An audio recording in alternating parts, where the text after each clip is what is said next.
आज बुलेटिन में बात करने जा रहे हैं इस भेड़िए की। ये क्या पूरा मामला है वो एक एक करके आप समझिए। दरअसल गोंडा से पकड़े गए आतंकी सद्दाम शेख को लेकर खबर है, जिसे लेकर कई बड़े और चौंकाने वाले खुलासे हो रहे हैं। बड़ी खबर आपको बता दें, आतंकी सद्दाम शेख को लेकर बड़ा खुलासा जो हुआ वो ये कि इसका असली नाम रणजीत सिंह है।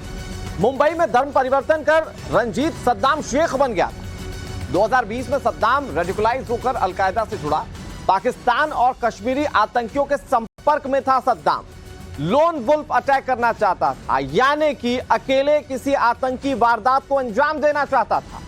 फ्रांस जर्मनी की तर्ज पर देश में हमले की साजिश थी। अब आपको यह बता दें कि 20 साल पहले गोंडा के तरफगंज का रहने वाला रणजीत सिंह मुंबई भाग निकला था, जहां उसने मुस्लिम परिवार से संपर्क साधा और उसके बाद इस्लाम कबूल कर लिया। खुलासे के मुताबिक सद्दाम शेख 2016 में फ्रांस और जर्मनी में हुए आतंकी हमले की तर्ज पर देश में आतंकी हमला करना चाहता था। सद्दाम धार्मिक आयोजनों में लोगों को ट्रक से रौंदने की साजिश रच रहा था। यह बड़ी बात निकलकर सामने आई है। जरा सोचिए, अगर ये ऐसा करने में कामयाब होता तो क्या हो सकता था। फिलहाल जो खुलासे हुए उसको लेकर जो रिएक्शन सामने आए वो सुनाते हैं आपको।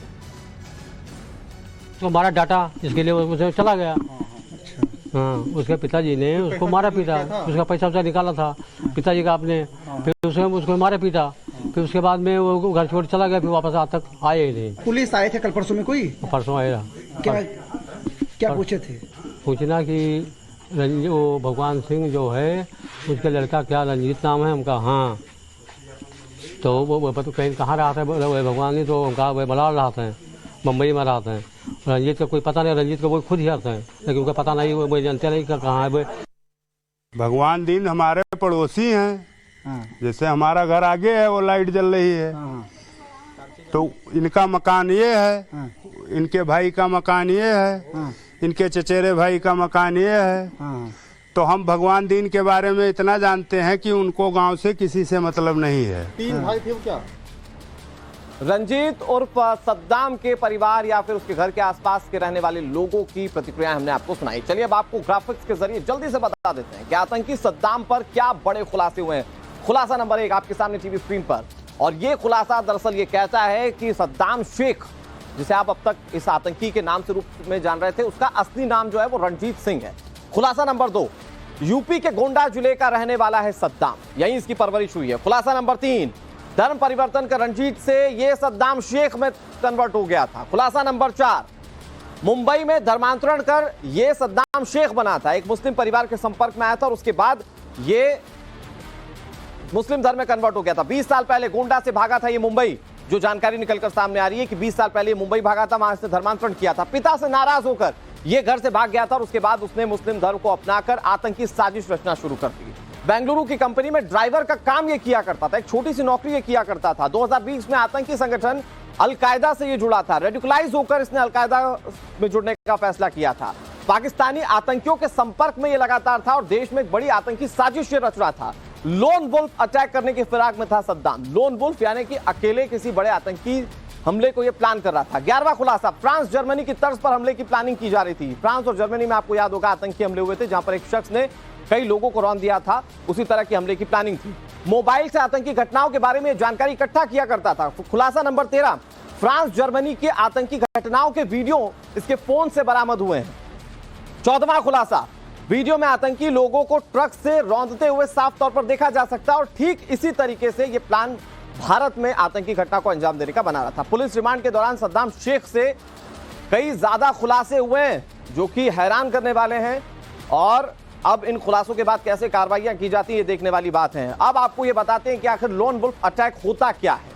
आतंकी हमले का खतरनाक तरीका होता है लोन वुल्फ, और ये कब और कहां हुआ है। 29 अक्टूबर 2020 फ्रांस में 3 लोगों की मौत हो गई थी लोन वुल्फ अटैक में, और यही है दरअसल भेड़िया का असल कनेक्शन।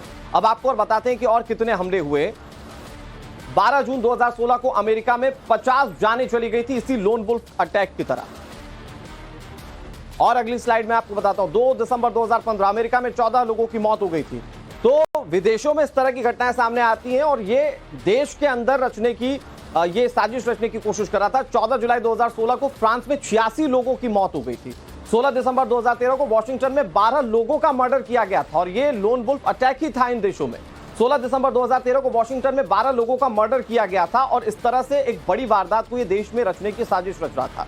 अब आतंकी हमले का एक बहुत खतरनाक तरीका होता है, ये होता क्या है जरा वो समझिए। आतंकी हमले का एक बेहद खतरनाक तरीका होता है लोन वुल्फ अटैक, जहां भेड़िए की तरह अकेले अटैक करने की रणनीति इसमें बनाई जाती है। बिना टीम के आतंकी हमले को अंजाम दिया जाता है और उसमें काफी ज्यादा नुकसान होता है, क्योंकि इसमें ज्यादा अगर साजो सामान नहीं होते हैं, ज्यादा लोगों को इन्वॉल्व नहीं किया जाता, तो इसके लीक होने की गुंजाइश कम होती है और इसीलिए इस तरह के लोन वुल्फ अटैक जो होते हैं वो बड़े आतंकी हमलों को अंजाम दे देते हैं। और इसीलिए ये जो आतंकी सद्दाम पकड़ा गया है वो इसी तरीके से हमला करना चाहता था। अकेला शख्स ये पूरे हमले को अंजाम दे देता है, ज्यादा से ज्यादा नुकसान पहुंचाना मकसद होता है। अगर वो फायरिंग करता हुआ निकलेगा, ताबड़तोड़ फायरिंग करता हुआ आगे चला जाएगा और उससे पकड़ पाना मुश्किल हो जाएगा। रोजमर्रा या साधारण चीजों का इस्तेमाल इसमें किया जाता है। लोन वुल्फ अटैक में छोटे हथियारों, चाकुओं, ग्रेनेड का इस्तेमाल इसमें किया जाता है। इसके अलावा ग्रुप लीडर से जुड़े बिना हमले की साजिश रची जा सकती है। बहुत ज्यादा इक्विपमेंट इसके लिए नहीं चाहिए होते, बहुत ज्यादा हथियार नहीं चाहिए होते और इससे ज्यादा डेंट होता है, ज्यादा बड़ी साजिश जो है वो अंजाम दी जा सकती है। और ऐसे में ये तमाम बड़े खुलासे जो हुए हैं वो सद्दाम के गिरफ्तार होने के बाद हुए हैं। हमारे साथ मनीष जुड़ गए हैं ज्यादा जानकारी के साथ। मनीष, सद्दाम की गिरफ्तारी के बाद जो खुलासे हो रहे हैं वो बहुत ज्यादा अहम, ये गोंडा से जुड़ा हुआ था, इसका असली नाम रणजीत सिंह बताया जा रहा है, और किस तरह की जानकारियां सामने आई और कार्रवाई किस तरह से कर रही है इसके खिलाफ जांच टीम? देखिए अनुराग, 14 दिन की रिमांड ली गई थी। रिमांड के दौरान ये खुलासे हुए हैं। सद्दाम खुद रेडिकलाइज हुआ, घर से भागा, मुंबई पहुंचा, वहां इस्लाम धर्म कबूल किया, नाम बदला, सद्दाम रखा, शादी मुस्लिम महिला से की, अपनी जो पत्नी थी उसके परिवार को भी मारना चाहता था, उसके किसी से अवैध संबंध थे, प्रेमी सहित परिवार को मारने की साजिश उसने रची थी। जो पाकिस्तान से वीडियोज आते हैं उनसे खासा प्रभावित था और अपना एक गुट बनाना चाहता था। इंडियन मुजाहिद सद्दाम ऐसा एक संगठन का नाम रख के उसका विस्तार पूरे उत्तर प्रदेश में करना चाहता था। और घटना जैसे जर्मनी में हुई थी, धार्मिक समारोह में ट्रक लेकर रौदने की योजना उसकी थी और वो फिराक में था। और इस तरह के कई सारे आयोजन उत्तर प्रदेश में होते रहते हैं, जैसे कांवड़ यात्रा है। और ठीक उसी समय जब सद्दाम की गिरफ्तारी हुई है उसके ठीक उसी समय कांवड़ यात्रा पश्चिमी उत्तर प्रदेश में चल रही है। पूर्वांचल तक कांवड़ यात्रा चलती है, लोग गंगा जल लेकर मंदिरों में शिवजी को अभिषेक करते हैं, तो वो आयोजन होते हैं। इसके अलावा रामनवमी पर तमाम जागरण होते हैं जिसमें बड़ी संख्या में लोग उमड़ते हैं। तो ऐसी उसकी योजना थी कि ट्रक के सहारे बड़ी आबादी को वो कुचले और अपना जो मिशन है उसमें कामयाब हो। ऐसे बाहर से उसे निर्देश भी मिल रहे थे। कई पाकिस्तानी नंबर भी उसके मोबाइल से बरामद हुए, उनकी जांच भी की जा रही है। सद्दाम के अलावा अलकायदा से इसका कनेक्शन था और ये रेडिकलाइज होने के बाद अलकायदा से जुड़ा था। मनीष, लेकिन ये भी बताइए कि इसके कनेक्शंस को किस तरह से खंगाला जा रहा है, क्योंकि ये कौन कौन से आतंकियों के संपर्क में था और बड़ी बात यह है कि देश के अंदर रहकर किसने इसका धर्मांतरण करवाया और किसने इसको प्रेरित किया आतंक की तरफ ले जाने के लिए, कौन देश में रहकर इसकी मदद कर रहा था, ये जानना सबसे बड़ा सवाल इस वक्त। देखिए बिल्कुल सीमा पार से तो सबको पता है कि लोग ऐसी साजिशें रचते हैं। आईएमओ के जरिए संपर्क किया करता था, कई हैंडलर इसके संपर्क में थे। अलकायदा के जो टच में आया तो उसमें कुछ मुंबई के लोग थे, ऐसी जानकारी एटीएस को मिली है, उन तक पहुंचने की कोशिश भी की जा रही है।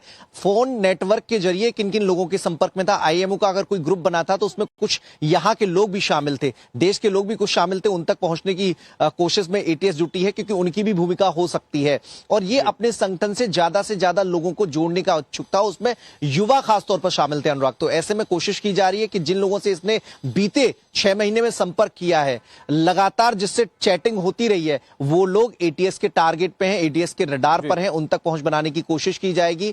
पाकिस्तान के सटे हुए, चूंकि कश्मीर इलाका है पाकिस्तान से सटा हुआ है, वहां कश्मीर के कुछ लोग भी हैं जो सद्दाम से संपर्क में थे, तो वो कनेक्शन भी खंगालने की कोशिश की जा रही है। और ये कनेक्शन खंगालने के बाद और आगे की कार्रवाइयां जो है मनीष की जा रही हैं, आप नजर बनाए रखिए, आपसे अपडेट हम लेते रहेंगे।